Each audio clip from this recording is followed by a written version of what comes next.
दुर्गा सप्तशती का दूसरा अध्याय। महर्षि मेधा बोले, प्राचीन काल में देवताओं और असुरों में पूरे 100 वर्षों तक घोर युद्ध हुआ। इसमें असुरों का स्वामी महिषासुर था और देवराज इंद्र देवताओं के नायक थे। इस युद्ध में देवताओं की सेना परास्त हो गई और इस प्रकार संपूर्ण देवताओं को जीत महिषासुर इंद्र बन बैठा। युद्ध के पश्चात हारे हुए देवता प्रजापति श्री ब्रह्मा के साथ लेकर उस स्थान पर पहुँचे जहाँ पर कि भगवान शंकर विराजमान थे। देवताओं ने अपनी हार का सारा वृतांत भगवान श्री विष्णु और शंकर जी से सुनाया। यह कहने लगे, हे प्रभु महिषासुर सूर्य, इंद्र, अग्नि, वायु, चंद्रमा, यम, वरुण और अन्य देवताओं के सब अधिकार छीनकर सबका अधिष्ठाता स्वयं बन बैठा है। उसने समस्त देवताओं को स्वर्ग से निकाल दिया है। वह मनुष्यों की तरह पृथ्वी पर विचर रहे हैं। दैत्यों की सारी करतूत हमने आपको सुना दी है और आपकी शरण में इसीलिए आए हैं कि आप उनके वध का कोई उपाय सोचें। देवताओं की बातें सुनकर भगवान श्री विष्णु और शंकर जी को दैत्यों पर बड़ा गुस्सा आया। उनकी भवें तन गई और आंखें लाल हो गईं। गुस्से में भरे हुए भगवान विष्णु के मुख से बड़ा भारी तेज निकला और उसी प्रकार का तेज भगवान शंकर, ब्रह्मा और इंद्र आदि दूसरे देवताओं के मुख से प्रकट हुआ। फिर वह सारा तेज एक में मिल गया और तेज का पुंज यह ऐसा दिखाई देता था जैसे कि जाज्वल्यमान पर्वत हो। देवताओं ने देखा कि उस पर्वत की ज्वाला चारों ओर फैली हुई थी और देवताओं के शरीर से प्रकट हुए तेज की किसी अन्य तेज की से तुलना नहीं हो सकती थी। एक स्थान पर इकट्ठा होने पर वह तेज एक देवी के रूप में परिवर्तित हो गया और अपने प्रकाश से तीनों लोकों में व्याप्त जान पड़ा। वह भगवान शंकर का तेज था। उसने देवी का मुख प्रकट हुआ। यमराज के तेज से उसके सिर के बाल बने। भगवान श्री विष्णु के तेज से उसकी भुजाएं बनी। चंद्रमा के तेज से दोनों स्तनों और इंद्र के तेज से जंघा और पिंडली तथा पृथ्वी के तेज से नितंब भाग बना। ब्रह्मा के तेज से दोनों चरणों और सूर्य के तेज से उनकी उंगलियां पैदा हुई और वसुओं के तेज से हाथों की उंगलियां और कुबेर के तेज से नासिका बनी। प्रजापति के तेज से उनके दांत और अग्नि के तेज से उनके नेत्र बने। संध्या के तेज से उनकी भवें और वायु के तेज से उनके कान प्रकट हुए। इस प्रकार उस देवी का प्रादुर्भाव हुआ। महिषासुर से पराजित देवता उस देवी को देखकर अत्यंत प्रसन्न हुए। भगवान शंकर ने अपने त्रिशूल में से एक निकालकर उस देवी को दिया और भगवान विष्णु ने अपने चक्र में से एक चक्र निकालकर उस देवी को दिया। वरुण ने अपने चक्र में से एक चक्र निकालकर देवी को दिया। वरुण ने देवी को शंख भेंट किया। अग्नि ने उसे शक्ति दी। वायु ने उसे धनुष बाण दिए। सहस्त्र नेत्रों वाले श्री देवराज इंद्र ने उसे अपने वज्र से उत्पन्न करके वज्र दिया। ऐसे ऐरावत हाथी का 1 घंटा उतार कर देवी को भेंट किया। यमराज ने उसे कालदंड में ले एक दंड दिया। वरुण ने उसे पास दिया।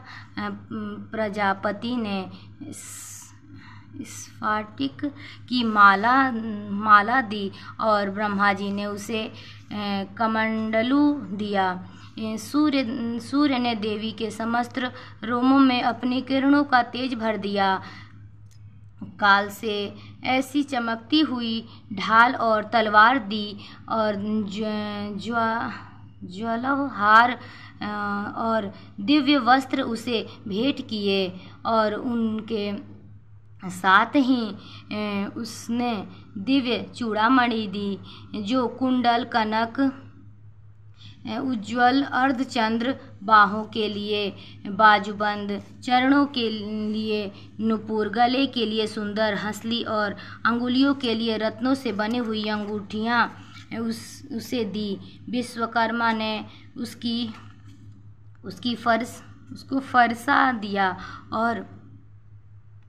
और उसके साथ ही कई प्रकार के अस्त्र और अभेद कवच दिए और इसके अतिरिक्त उसने उसे कभी न कुम्हलने वाली सुंदर कमलों की मालाएं भेंट की। समुद्र ने सुंदर कमल का फूल भेंट किया। हिमालय ने सवारी के लिए सिंह और तरह तरह के रत्न देवी को भेंट किए। यक्षराज कुबेर ने मधु से भरा हुआ पात्र और शेषनाग ने उन्हें बहुमूल्य मणियों से विभूषित नागहार भेंट किया। इस तरह दूसरे देवताओं ने भी उसे आभूषण और अस्त्र देकर उसका सम्मान किया। उसके पश्चात देवी के उच्च स्वर से गर्जना की।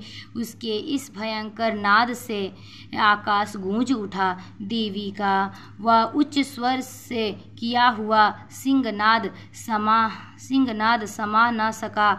आकाश उसके सामने छोटी प्रतीत होने लगी। उससे बड़े जोर की प्रतिध्वनि हुई। इससे समस्त विश्व में हलचल मच गई और समुद्र कांप उठे। पृथ्वी डोलने लगी और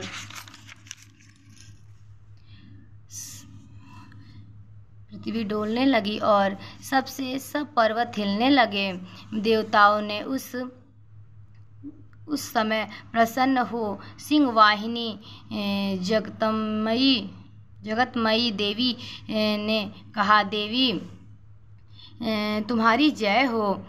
इसके साथ महर्षि ने भक्तिभाव से विनम्र होकर उनकी स्तुति की। संपूर्ण त्रिलोकी को शोकमग्न देखकर दैत्यगण अपनी सेनाओं को साथ लेकर अनेक हथियार आदि सजाकर खड़े हुए। महिषासुर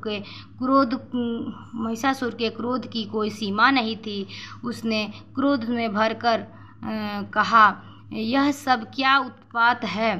फिर वह अपनी सेना के साथ उस ओर दौड़ा जिस ओर भयंकर नाद का शब्द सुनाई दिया था और आगे पहुंचकर उसने देवी को देखा जो कि अपनी प्रभा से तीनों लोकों को प्रकाशित कर रही थीं। उसके चरणों के भार से पृथ्वी दबी जा रही थी। माथे के मुकुट से आकाश में एक रेखा सी बन रही थी। उसके धनुष की टंकार से सब लोग क्षुब्ध हो रहे थे। देवी अपनी सहस्त्रों भुजाओं को संपूर्ण दिशाओं में फैलाए खड़ी थी। इसके पश्चात इसका दैत्यों के साथ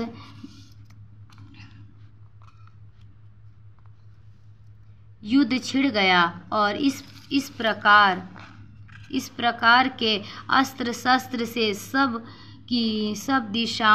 दिशाएं उद्भासित होने लगी। महिषासुर की सेना का सेनापति चिछुर नाम एक महान असुर था। वह आगे बढ़कर देवी के साथ युद्ध करने लगा और दूसरे दैत्यों की चतुरंगिणी सेना साथ लेकर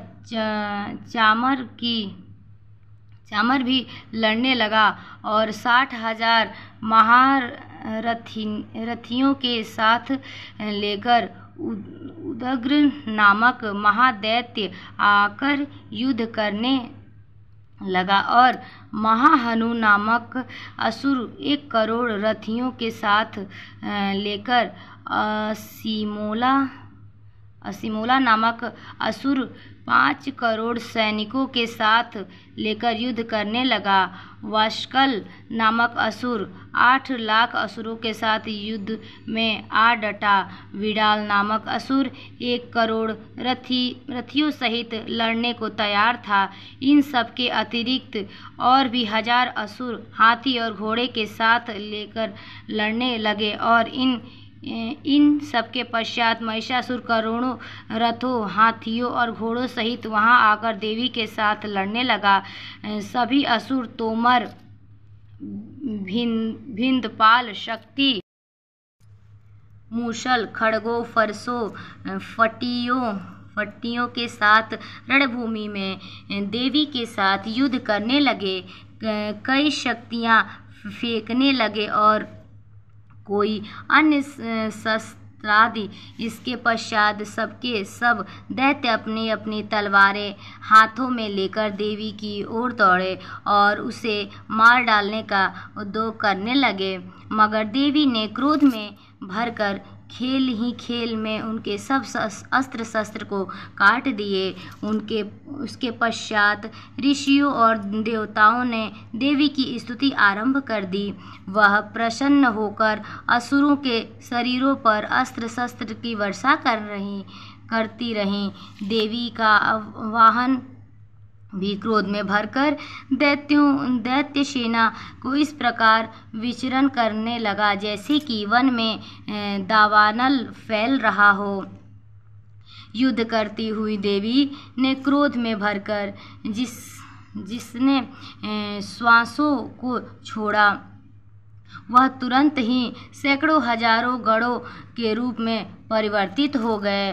फरसे, भिनिंदपाल, खड़ग और फट्टिस इत्यादि शस्त्रों के साथ दैत्यों से युद्ध करने लगे। देवी की शक्ति से बड़े हुए वह गढ़ दैत्यों के नाश करते हुए ढोल, शंख व मृदंग आदि बजा रहे थे। तदंतर देवी ने त्रिशूल, गदा, शक्ति, खड्ग इत्यादि से सहस्त्रों असुरों को मार डाला। कितने ही घंटे की भयंकर आवाज से यमलोक पहुंचा दिए। कितने ही असुरों को उसने पास में बांधकर पृथ्वी पर धर घसीटा। कितने को अपनी तलवार से टुकड़े टुकड़े कर दिए और कितने को गदा की चोट से धरती पर सुला दिया। कई दैत्य मूसल की मार से घायल होकर रक्त वमन करने लगे और कई शूल से छाती